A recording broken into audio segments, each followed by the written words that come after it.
Then he said to the boy, "Come closer to me." He approached him and looked at what was between his shoulders and saw a black mole that looked like a ring. He shouted happily, "I believed in the one God."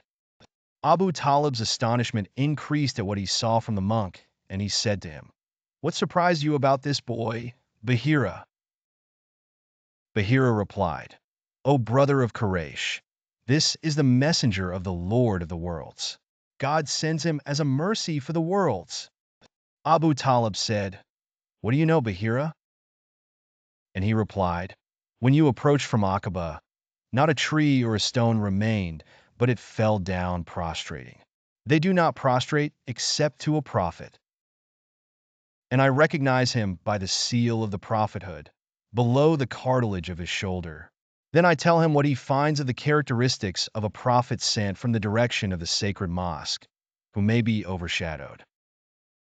His time, and that all these qualities were found in this boy." Bahira continued, "Then don't you see God's care for this boy, for he does not move unless a cloud shades him? Who among the people is the one who protects him from the heat of the sun?"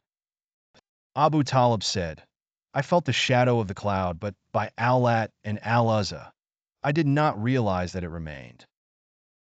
This boy was alone, and none of the people felt this. The monk turned to Abu Talib and said, "What is this boy of yours?" He replied, "He is my son." The monk said, "What is wrong with your son? This boy should not have his father alive."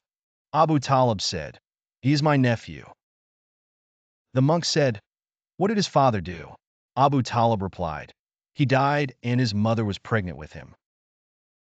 Then the monk said, "By God, there is no characteristic left for the awaited prophet that I did not find in this boy."